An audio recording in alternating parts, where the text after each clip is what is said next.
So officially, hi everyone. So welcome to Navigating the Job Market During a Pandemic, presented by the American Council of Academic Physical Therapy's Student Leadership Development Committee.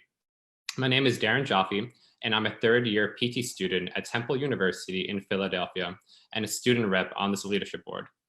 So the committee here interviewed managers, clinicians, and recruiters from diverse practices across the nation to provide insight on the current and future perspective of the PT job market. Those interviews have been recorded for your viewing pleasure, and you can find those on the ACAB website. We promise those are there, and you can check those out. So tonight, we have invited back some of those people that we have interviewed for a follow-up discussion and live questions that you're all going to be asking for tonight. So let me just introduce each of our panel guests here, and then you can quickly talk about your role after I introduce you. So we have Amy Grizzle, who graduated from the University of Kentucky in 2003 and joined the Kentucky orthopedic rehab team in 2004 after spending a year practicing in Texas. While at court, Amy pursued her TDPT from Regis University and is now a regional director. Amy, you want to introduce yourself? Hi, yeah, so I'm from Kentucky. I oversee various clinics in the Louisville area, and I help recruitment and onboarding of various clinicians throughout the state of Kentucky. Cool, thank you. So we have Zach Walston and Lindsey Wilson. So Zach is just finishing up a class and will join us soon. But Zach serves as a national director of quality and research at PT Solutions Physical Therapy. And like I said, will be joining us soon. We have Lindsey Wilson here, who is the Neurologic Residency Director and National Education Coordinator at PT Solutions.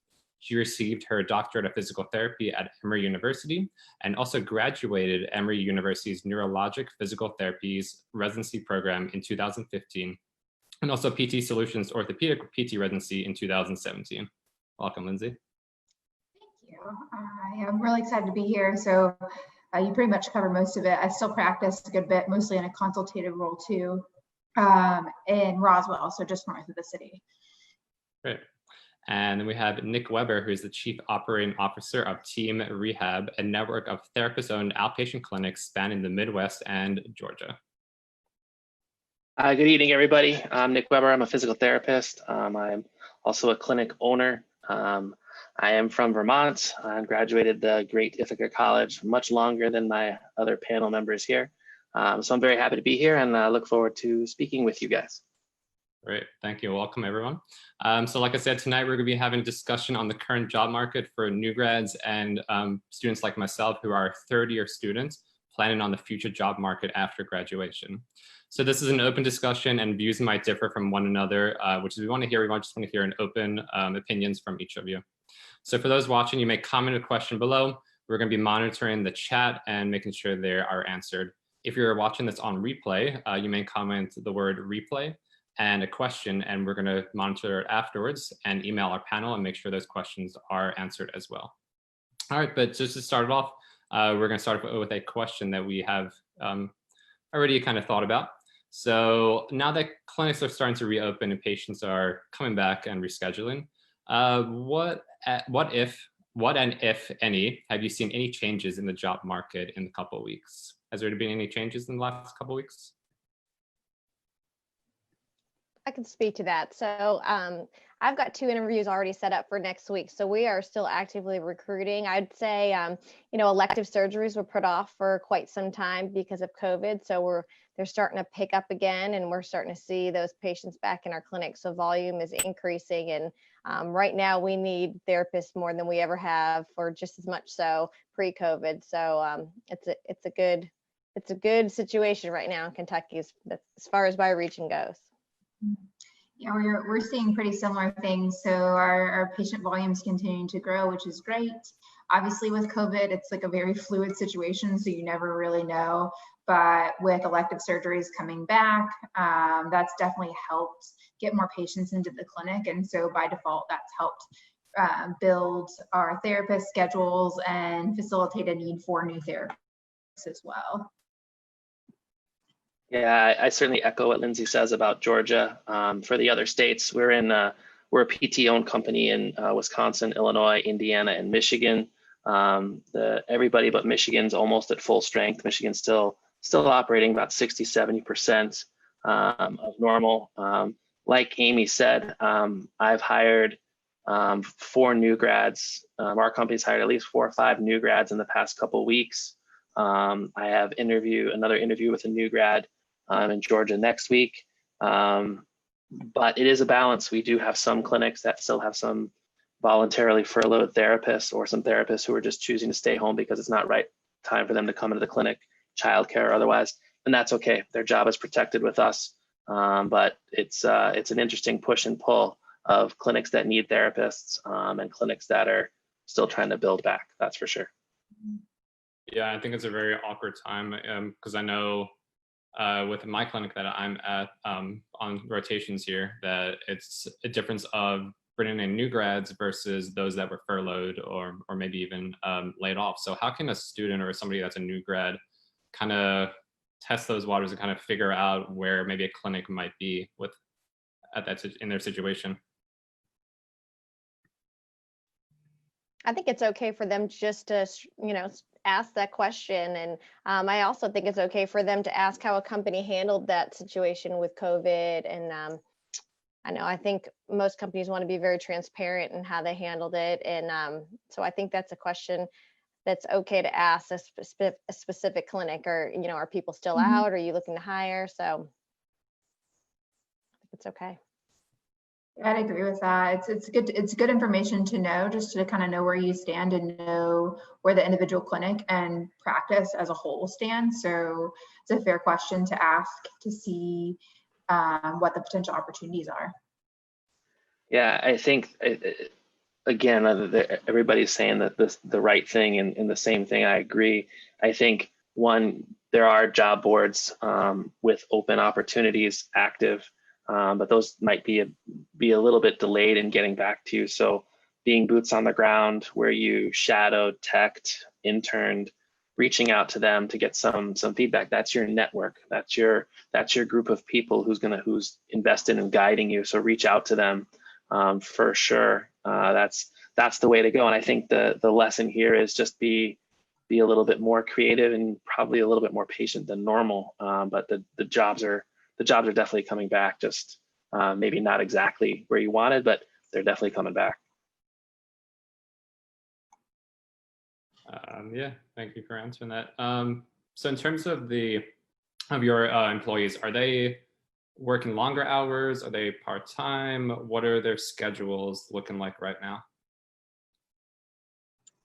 For us, we're kind of spread all over the country as a practice, and so it again varies depending on where you're looking from a job perspective and just from a clinician perspective. So I wouldn't necessarily say we have longer hours, because most of our clinics are open 7 to 7 at baseline. Just people's schedules might be a bit more staggered. So again, you see a huge level of variability. We have some clinics that look like they haven't even missed a step, and their volume looks the same as it did pre-COVID. And then some clinics that are taking a little bit longer, whether it's because of state restrictions or something else that's going on to limit return to full capacity. So there's a huge amount of variability there, at least for us.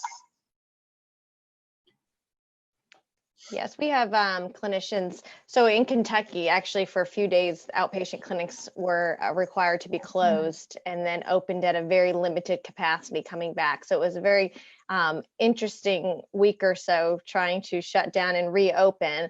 But we are, there was a time where we were limited on our hours just because of the staffing situations that we had.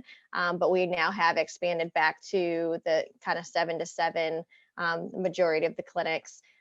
We've also have so many processes in place that make scheduling a little bit more difficult with social distancing and making sure there's not a log jam at the top of every hour with all the patients coming at the same time.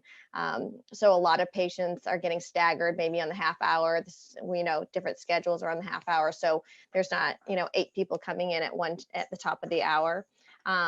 We have our physical space looks a little different these days, just because we're putting tables where maybe there weren't tables before, just to make different pods for therapists to work in where they're properly social distanced. So the clinics look a little different. But other than that, schedule-wise, yeah, they're staggering. They're working different hours. So really, in terms of being a new grad and interviewing, I really think flexibility would be a key component that would attract me to a candidate right now. As Lindsey said, it's a very fluid situation. So being flexible is very attractive, I think, right now. Yeah, you kind of have my follow-up question to that. If Sorry.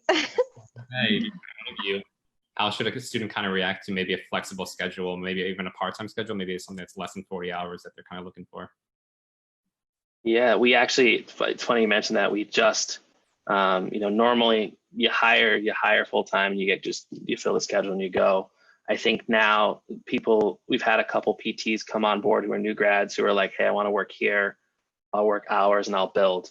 We're happy to do it that way, bringing therapists on for limited hours and then growing them. I think is for sure where to go. I think the schedule you'd love to have or you dreamed of having while you're daydreaming, while you're studying for boards, I think I would put that on pause for a minute. And like Amy said, be flexible.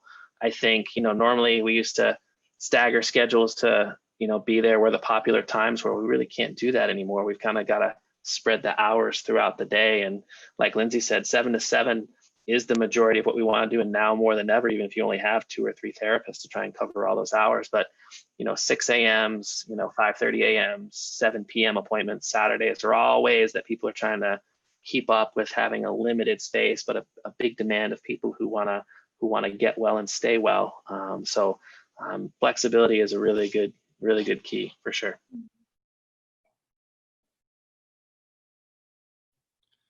Great. So first question of the night from our viewers. So Ben asked for the former company I worked for was an outpatient clinic and eliminated all PTAs when COVID hit. He says he is a PTA and was a clinic director. What are your thoughts on the future of PTAs moving forward? And welcome, Zach. I'm in. Did you get a question? So we're talking about PTAs and how we're moving forward with PTAs. So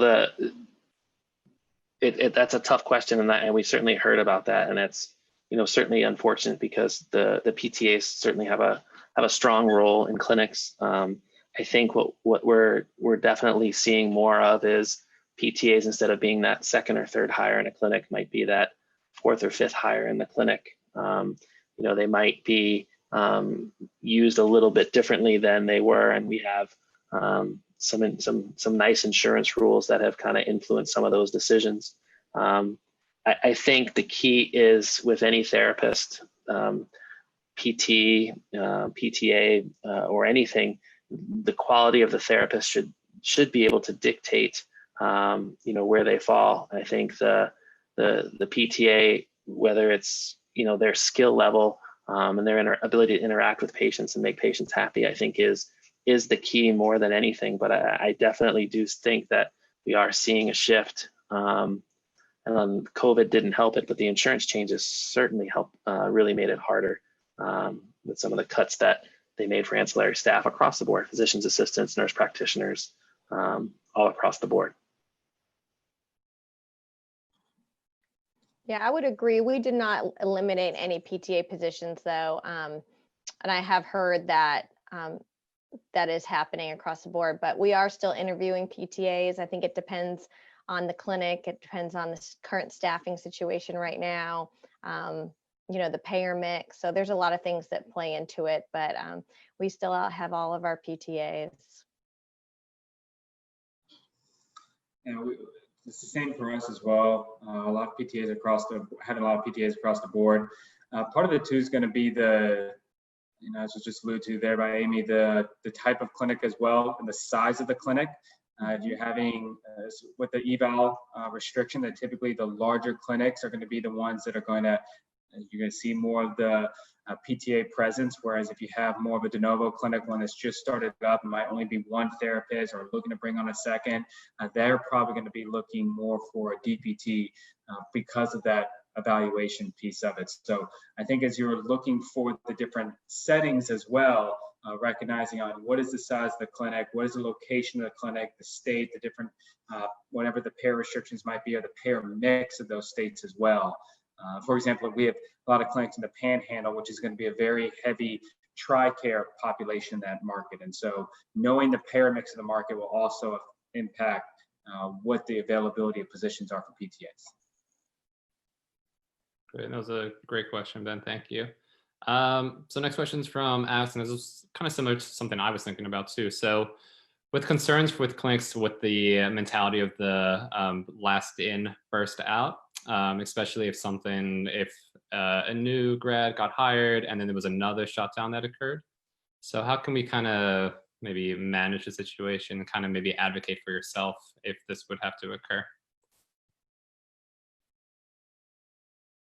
I know it's kind of future. Yeah, that's a great question, and I think it's a difficult one to answer because this, we don't know what situation we'll be in, or but I really think the best thing to do is just to step up. We had a lot. When we had to close down and bring people back, I didn't necessarily look at tenure or seniority. And some of those people stepped up and said, "I'll do anything you need me to do.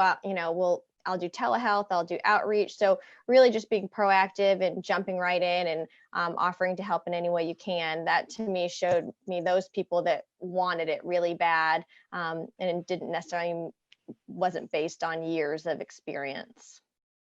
Yeah, I think a level of creativity and like being able to show your value is going to be really crucial here too. So whether that is becoming the telehealth guru or figuring out a different way to market your skills so that you present value that maybe others don't have, that helps protect you no matter what your seniority is. So if you can find a way to dive into a market in a specific way that maybe nobody else in the clinic has, then that can protect you and allow you to potentially avoid that situation. And really engage, build relationships with your colleagues, build relationships with your patients too. The social support, the way that you build relationships with the patient, that's not something that necessarily requires an immense amount of experience or necessarily the hand skills or the exercise prescription skills. Your ability to be the individual that patients come in and want to see, and they request you on the schedule, that creates value as well. So really focusing on your ability to build the relationships with the patients, with the people you interact with.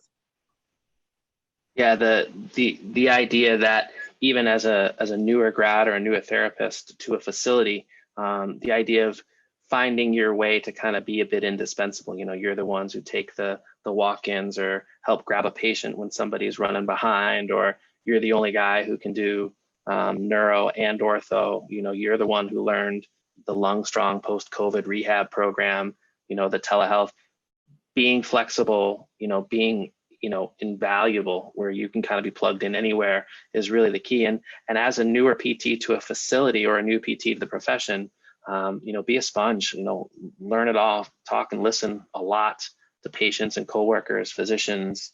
Those relationships will show your value, like everybody has said, and I couldn't agree more. And I think I think that if you've shown your worth, you're going to get to stay. And I think that one of the things we hope all the clinics do is they have conversations so that, it is the person who wants to stay who gets to stay, and it is the person who wants to be home or be off who gets to be off. I think that creates a nice balance of the team kind of coming together also. Yeah, some really good points. And obviously that's a while, I guess people have their jobs and just got hired, which is great. But let's even kind of take a step back now. So new grads, right? Looking for jobs, they just passed their boards, went to school for 3 years. They have all this knowledge, all this evidence-based practice, research in them. They just been through their clinicals. How can we kind of balance of what Nick was talking about, being flexible with the schedule, with the pay, with benefits and stuff like that, but also marketing our worth, right? Like we are coming right out of school and we want to feel like we deserve to have the highest salary, highest benefits, et cetera. So what can we do to kind of value our worth? I think there's a couple pieces, or a couple directions you could potentially go. From a business perspective, the ability to draw in new patients, the ability to open up a new market to that clinic or that practice can be really invaluable. So maybe you have a strength and conditioning background and you can utilize those skills to build referrals maybe where there weren't before. That's especially when we're, as a lot of practices are trying to build more volume, bring more patients in the door, that's going to be one of the biggest skills you can offer to, especially if you're looking at outpatient private practice, being able to bring new patients. But then also the attitude and the willingness to learn, and like the overall dynamic that you bring to the interview and to the interactions that you have. Because I mean, we can train skills, but you can't train a desire to learn and that innate goal of like building yourself as a clinician and as a person. So if you demonstrate that and you can show that very well through the interview, that makes you a much more desirable hire than somebody that doesn't have that skill set.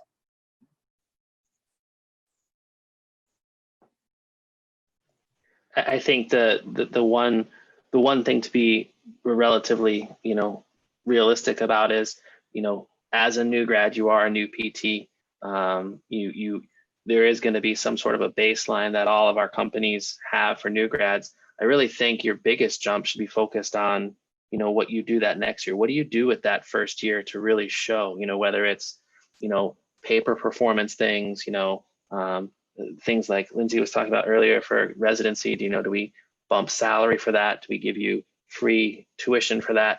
I'd really focus in on what the whole compensation package is, whether it's, well, if I plan on just kind of checking in and checking out every day, I'm going to earn this much. But if I work a little bit extra, I do some shadowing, I do some education, I go create that niche or get that strength and certification or vertigo or work conditioning thing. Now I've got more value, so I can come at my first review and say, look at what I did this year. No, I'm not a typical new grad. I mean, look what I did. And then that's how you value goes. It's really hard to just take Darren for as wonderful a new grad as he is. I don't know who he is. I haven't seen him practice. But if I have Darren in my clinic and he's killing it and stepping up and doing all kinds of things, that's where the big reward comes in. It's not going to come right in the door, well, at least for our company, but it is going to come as you do more. So I'd really focus on nailing those first couple years, and then that's where you should see a pretty decent push in either compensation or bonus or education or some combination of them all. Yeah, I think just like they said, I mean, I think it takes time to show value. You can say everything you want to do, but we've all had people that have said things that they want to do, and then they get in the job and they don't really show what we discussed in that interview. So I do think proving it throughout the first year and learning as much as you can, jumping in, being a good teammate, creating patients for life, just is what Zach was talking about, bringing in your own patients, recruiting people, even for the company. We have recruitment events that we have our new therapists help go and talk to, new grads about their experience in their first year. So just helping the company in those ways, I think, are other ways to show value. But I think it's hard to say in that first interview how much value you are. It's something that I think you have to earn and show. But just like Nick was saying, I think it's very important to look at the entire compensation package. There's various elements that make something look very attractive, but you may not have, all the continuing education that you're looking for, and support with a residency program that doesn't dock your pay, or, just certain things. So you want to make sure you're comparing apples to apples when it comes to compensation. That's very fair. Thank you. So we're going to go back to some of the questions. So I kind of want to combine a couple of them. I'm sorry if I mispronounced your name, but Ziwi asked about any advice for a new grad interested in travel and therapy. And also Jessica asked about acute care. So right now we're doing more of the outpatient side, and we will have future panel discussions with clinicians and recruiters from other different settings. So that's something to look forward to. We want to kind of see if this kind of took off and if people were interested in this one first. So more for that. And then going to combine Celine's question and also Joe's Jordan's question, sorry. So Jordan asked, what are your thoughts on interacting with recruiters for potential job opportunities for a new grad?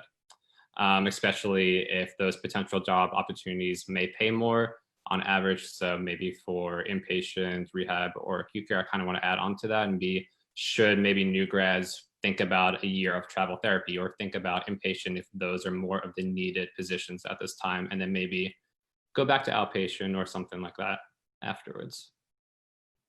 Yeah, I think kind of building up what Nick was saying as well, you still need to play the long game at this time. Now, granted, I understand that there's massive stresses right now with COVID, and there are the financial obligations. Lindsey and I, we both graduated from Emory, and we got married 5 days afterwards and had a nice, massive mortgage that came without a house, right? So we know how much that student debt burden can put on you.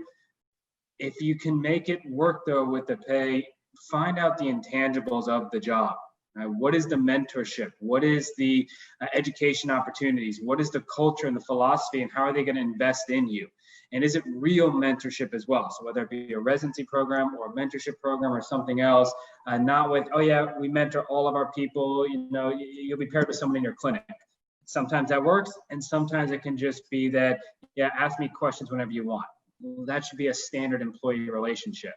And so you really need to be able to play that long game of what's going to set me up for the best point of my career. For some people, travel PT works great because they're exposed to a lot of different individuals, a lot of patients, they build their network, and that's great. But if it's strictly from a pay perspective, I would have hesitation with that because I do think that then within a couple years, you're going to look back and think, I could be a lot further along right now if I had just taken that time to invest in myself. It's going to easily make up for a few $1,000s difference on that initial salary by finding the best opportunity for your long-term growth. Yeah, Zach, I couldn't have said it any better. I really, honestly, I've had this question asked me before, and I think it's really difficult to watch therapists that go into physical therapy school and, spend 3 years working on their passion and then choose a different avenue of physical therapy just because of the pay. Or I think that money will come. I think as you show that value, that will all fall into place. So I do feel like, whatever you feel in your heart in physical therapy school, the type of physical therapy you want to provide, I think you have got to act on that early. Just as Zach was saying, just thinking long term where you're going to be. You might have a real big paycheck the first couple of years, but where are you in terms of your skills if you were really ultimately loving an outpatient environment in school and really saw yourself going in that direction? Just a couple things that I want to add to all the correct things that everybody said so far. For travel, really cool therapist that worked for us. Actually, both two siblings worked for us. He worked for us, went and did some cool travel for a while, and he's like, you know what, I did it. I'm ready to be home and stable. And the number one thing he said that he missed the most was he didn't get mentored because you're going into a situation where they're short. And if you're short, patients are going to come first. It's our job. It's hard to kind of squeeze in that formal mentorship, that residency when you're on the travel. You may have a 6-week, 8-week, 12-week rotation, but you're learning how to swim and tread water there. You may miss out on it. I'm not saying that's universal, but I'm saying you may. And that was one of the things he said that really stuck to me. And we hired another travel therapist, and one of the things he learned quickly was the pay is great. So when you come to land, with Team or PT Solutions or Corf, it's going to be a little bit of a sticker shock because that travel therapy pay demand is so high, or even that inpatient or skilled nursing to come to outpatient, you really got to want to do it because, again, like I said earlier, your first year, we've got we've all got a baseline of what we pay somebody, and then after that, it's your value comes. The one thing we didn't touch on that I want to touch on a little bit more was recruiters for new grads. All your universities have health fairs. CSM is a huge thing. Recruiters cost money. Your employers who you go through have to pay for that. we definitely use recruiters for hard to hire areas. I don't necessarily, in these big metropolis cities, it's super easy to find a job. Certainly in our harder areas, like if any of you have been to, Northwestern Indiana or, underserved, more rural areas in some of our areas, that's tough. But I'd really kind of bet on yourself a little bit before I'd add a recruiter as a new grad. Now, if you're moving and you need help, totally get it. Makes total sense. We've hit the jackpot that way, but just really think about it before you do it as a new grad. Yeah, I think you kind of touched on some of the other questions that were up there. And if anything wasn't kind of fully answered that I've asked, please obviously put something else in the chat. We can hopefully answer it a little bit more. But in terms of, I just want to touch on more of the residency. I know that, where was he? Scott asked more of the job opportunities. Should maybe new grads kind of jump into clinics that are offering maybe tech jobs or other ways of trying to get their foot in the door, seeing if they can get hired that way? Or I know we kind of talked about this before, but maybe a residency program, should I be looking at a residency program to maybe get myself more marketable and get my foot in the door that way? I will say in the residency program, it's aggressive. You need to want to do a residency program. I wouldn't do a residency just from a marketability standpoint. If you weren't thinking about doing one previously, that wouldn't be my sole reason for wanting to jump in. Similar to if it's just so I can get the OCS behind my name. The residency program is a large commitment. It is very different than PT school. It is pretty much the same amount of content, just condensed into a year and very specialized. And for a lot of places, especially with the outpatient programs or jobs, like for ours example, PT Solutions, it's on top of your full-time job, right? It's not something that is in place of. So you have your full caseload, and then you on top of that have didactic work and mentoring and assignments and research projects. Now the university side is a little bit different, but you're also going to see a substantial pay difference with that, but it's also still going to be extremely aggressive. And so it doesn't mean that it's going to still be a cakewalk for you to go through that year. So I think residency can be great. It can make you more marketable, but I caution against doing it strictly for that, or it's going to be a very, very rough year for you if you're not committed to truly getting the benefits from a residency. I would say too, it's not necessarily the residency program that makes you marketable. It's the skills that you develop because of participating in the residency program. So, I mean, truth be told, having your NCS, OCS doesn't reimburse at a higher rate. So it's not those skill, like that certification that makes you more marketable or more apt to get paid more. It's the skills that you develop because of your participation in the residency program. So I see that a lot, is like people want to pull as many certifications as they can, whether that's like a CSCS or something else, but it's not that in itself that is the valuable component. It's what you can do because you did it and because you have the skills that have developed because of that process.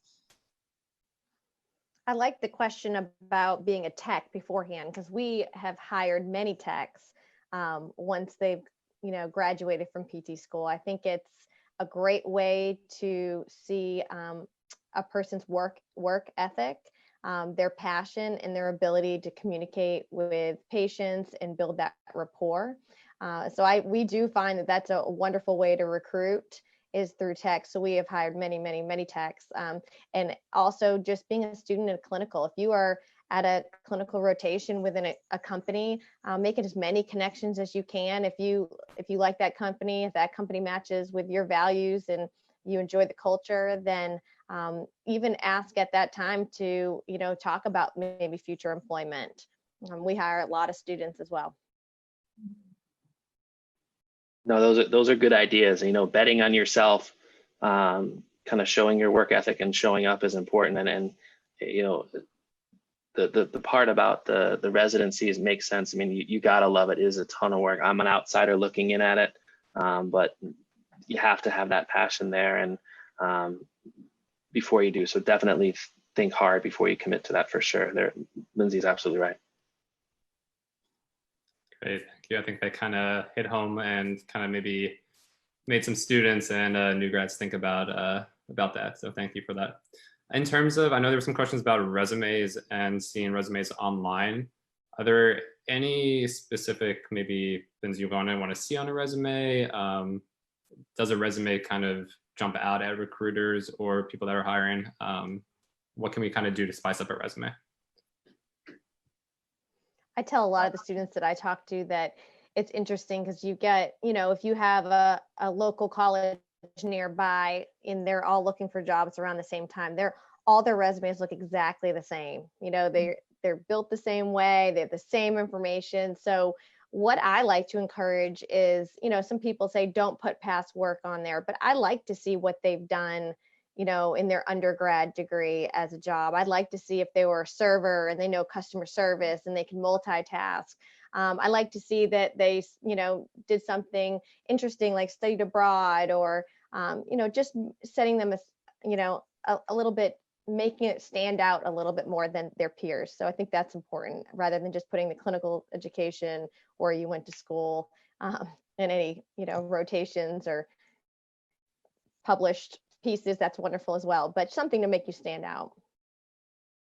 Yeah, we really like when we see leadership experience too. So whether that's like just something in addition to whether in PT school or in undergrad, community service, community involvement says a lot, especially because PT school tends to be a busy time. So if that's something you're prioritizing on top of your studies, that's a big win for us because it also shows that you want to be involved in the community, which is really important to our practice. So it's more the extracurriculars and aside from the GPA on the DPT degree or your undergrad, it's the pieces of like the interpersonal pieces that are really crucial for us. I'm going to jump in really quick. Are there any maybe CE courses or specialties that students could go for? Yeah, I was just actually going to bring up that a lot of times the CU courses aren't going to be very applicable because you don't have the patients that you can then immediately start applying those skills. A lot of education that you learn, if it's not immediately applied and repeatedly studied and used and learned, it's the whole cram and forget thing. You're not going to actually commit that to memory and have that skill set. Now, there might be some things that help from a marketability standpoint. All right, so if it's a vestibular certification that then has more trust from ENTs that will send you patients with BPPV because you have that or hypofunction, then sure. If it's something like a CSCS, I let mine lapse, and I've talked to other people about this. The CSCS doesn't do anything for me. It just means I passed a $400 test that I studied for a few hours for. What matters is it checks the box for you to get certain jobs or internships as a strength coach. And if you do that, now that experience that I gained as a strength coach and programming for people, that carries value that, hey, maybe I can bring in more patients, or I'm going to be better at keeping patients and building a plan of care. They're not going to leave and seek out some other care because I didn't get an outcome with them. So if it's a certification, it has to be either that there was experience gained from it or it unlocks new patient potential, but just strictly having the letters behind your name doesn't really do anything for you.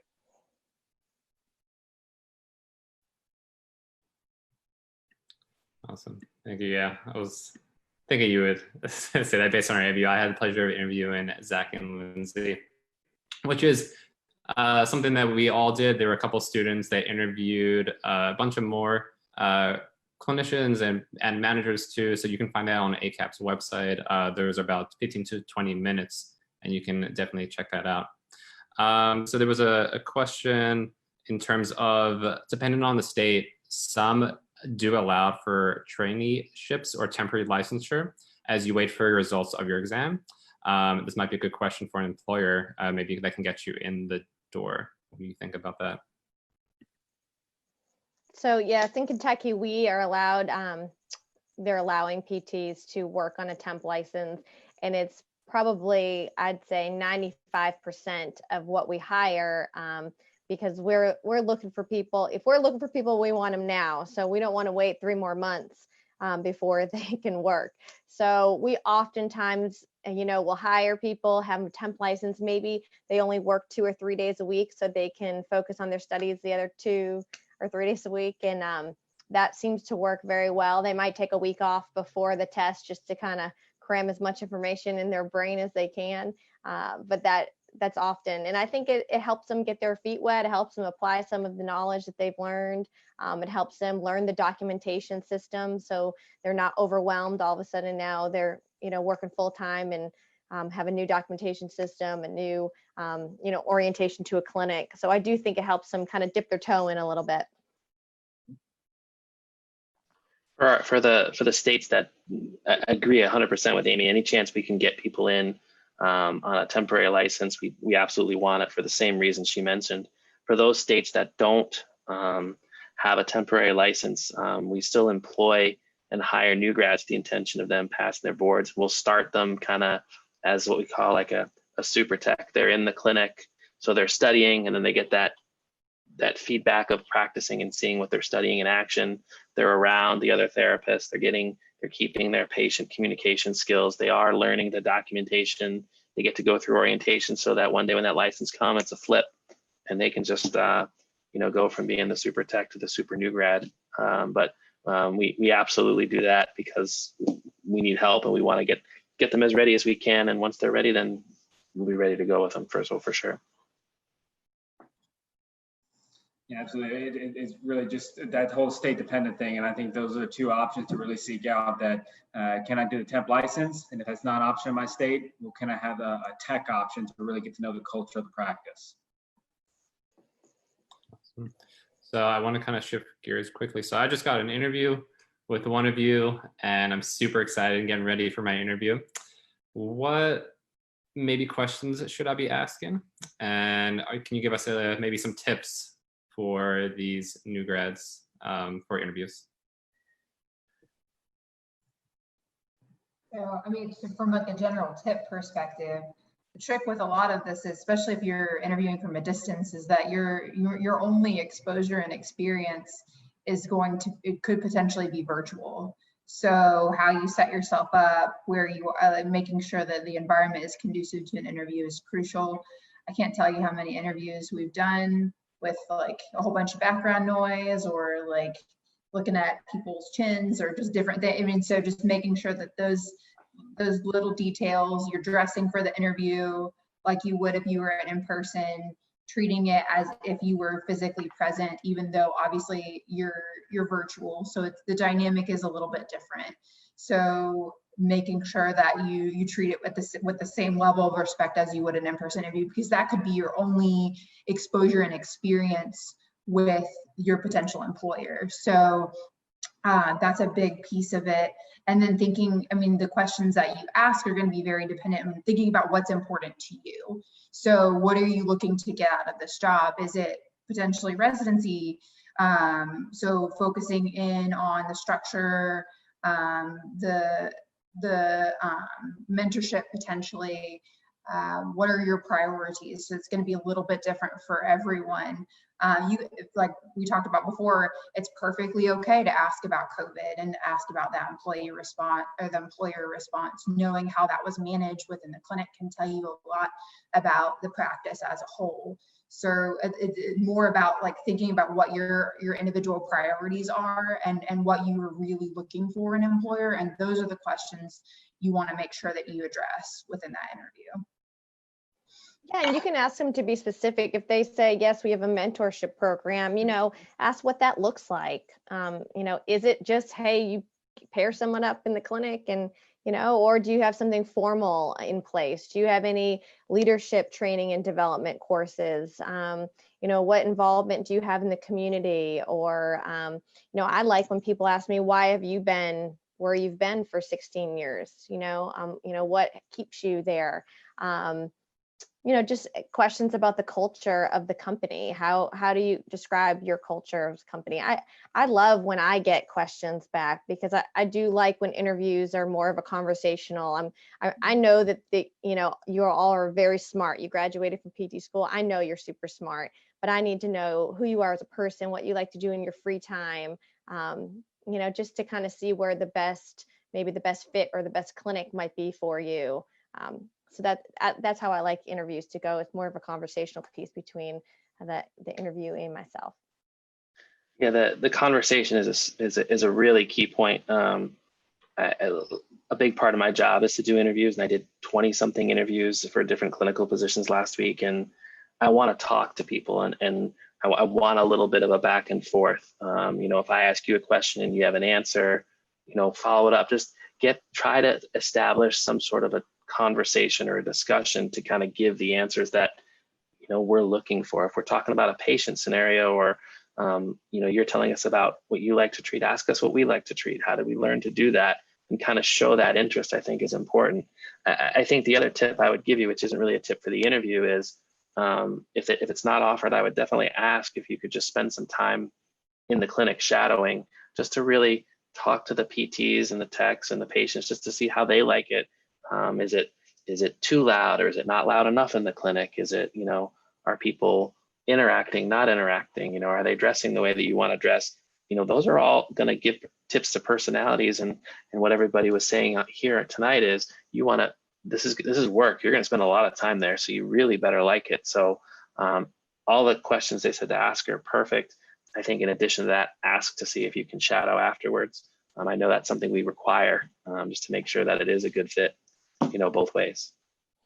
One last thing that I would add would be, to be honest. So if I'm asking, where are you most comfortable? Are you most comfortable in a larger setting, maybe a multidisciplinary, or, maybe with just one or two therapists? Be honest, because, we've had situations where they probably would have been better in a smaller clinic, and now they're in a 8 PT clinic, and they feel overwhelmed. And, really just be honest, because we're really looking for best fit. We really want to make sure you're someplace where you succeed. So just being, just honest. I agree. I was going to build off that, what you were saying there, Amy, about being authentic, because there might be times when it's not the best fit. You may think that this is the place that you want to be, but if it's not a cultural fit, or it's not, whether it be the mentorship you're looking, the structure you're looking, the time of your work shift, even, that you want to get that figured out at the beginning. You don't want to be something that a month in, 2 months in, 6 months in, you're realizing this really is not the place I want to be. You don't want to, pretending who you are, and then slowly let your personality come out and realize that it just doesn't work. So I encourage you, be authentic, be who you are, interview them as well, as everyone else has kind of been saying. You're really trying to figure out this is the right match for you. You don't want to treat this kind of as the dating approach of, okay, I'm not going to show my whole self, I'm going to just slowly leak that out. Go ahead and really show the interview who you are, because we want to make sure this is a fit, so it can be a 16-year working relationship like Amy's had with her practice. Right, and just be confident. I think all of us want to jump on the jobs, and it's just such a crazy time. It's hard to kind of act that way, even if you don't feel confident. It's just, it's very, very tough. So we haven't really received any newer questions, so I kind of want to wrap up with, I know we asked this during the interviews, which you can find in the comments below. Those interviews are posted once again. They're longer with each of them. And if you would like, I'm sure each of our panel members tonight may want to put their contact information if you want to contact them. I know some of the questions were more directed at each one of our members too. So if that's something you would like, definitely do that as well. So where do you see the job market going? I know we kind of asked this a couple of weeks ago, but now a couple of weeks later, where do you see the job market going? And maybe any other tips or just maybe inspiration for us, me as a third-year student or new grads, because I know a lot of new grads are starting to take the boards now in July. Anything you can provide us, please.